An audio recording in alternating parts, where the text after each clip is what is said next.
You ever see some of these companies' valuation? This company's worth $220 billion. This one worth $6 billion. This one only after 2 years worth $680 million. Why and how? It's called the subscription economy. According to a Forbes article, it says two companies, same top line revenue, 100 million, 100 million. This one has to go chase for its revenue every single month. They got to go sell again. But this one, it's subscription. Every month, people are paying $49.99. According to this Forbes article, this one could be worth 8 times more just because it's reoccurring versus this one. There's a reason for that. We're going to talk about that today. But on average, you and I spend $237 per month in subscription model products. That's $3,000 per year, give or take. And according to McKinsey & Company, subscription model products in the last 7 years have increased 350%. But the question becomes, has this always been around since the 20s, maybe the 50s, or maybe 90s? Nope, it started in the 2000s. Let me explain to you what's happened to some of these numbers since 2000. According to a report McKinsey & Company did in 2000, only 1% of companies offered a subscription service. So if you look at this, 2000 was 1%, 2005 went to 5%, 2010, 10%, 2015, 20%, 2020, 35%. It's estimated to be at 50% by 2025. Now watch, according to a report by the Conference Board, the average consumer has 2.2 subscription in 2000, and look how it's gone up. In 2005, 3.4, 2010, 4.3, in 2015, 5.5, then 6.7, in 2023, 10.6. That means you and I have roughly 11 different things we subscribe for on a monthly basis that helps increase the valuation of these companies. Now, you may be watching and saying, but Pat, when I think about subscription, I only think about Netflix, Spotify, or Amazon. So let's take a look at this. Launch Your Netflix got started in 1997, Spotify in 2008, Amazon Prime in 2005.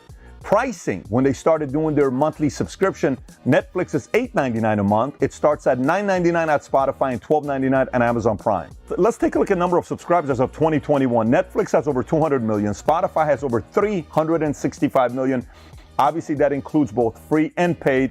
And Amazon Prime is estimated to be over 150 million. So let's take a look at revenue. In 1998, when Netflix got started, they did roughly 1.8 million. In 99 to 14.4 million. 2000, they did 49.3. 2001, they did 103 million, give or take. And by the way, today their top line revenue is $32 billion. Netflix, $32 billion, worth roughly $200 billion. Let's take a look at Spotify. Spotify in 2010, revenue was 155 million. It jumped to 330 million in 2011. Last year, roughly $12.35 billion in a year. Spotify, and last but not least, Amazon. So now keep in mind, Amazon originally got started in 95, but they did not get into subscription until 2005 when they launched Amazon Prime. Look what happened to their numbers. Before Prime in 2004, they were doing 6.9 billion. In 2005, when they started Prime, they went to 14.1 billion. And do you know what they did last year? A little over $350 billion. So now if you're like me, you're like, Pat, but give me a break. We're talking about Netflix, Amazon. It's not every industry can really do a subscription model, really. Let's take a look at other industries. Here's some industries. Software, we got Adobe Creative Cloud and Microsoft 365. Beauty, we have Birchbox and Ipsy. Fashion, we have Stitch Fix and Rent the Runway. You can literally rent the dress they're wearing, Hollywood, $3,000 dress for $100 a day. Or you can ask them to send you clothes every single month. You give them the size, your flavor, what you like, $300 a month. Every month something's being sent your way. It's purely a subscription model. Meal kits, Blue Apron or HelloFresh. Fitness, Peloton or Beachbody On Demand. Books, Audible or Kindle. Wine, you got Wink and Vinebox. Coffee, you got Trade Coffee and Atlas Coffee. Home goods, you got Grove Collaborative and you have Bespoke Post. Pet supplies, you got BarkBox and Kitnip Box. Health and wellness, you have Headspace and Calm. Personal development, you have Masterclass and Blinkist.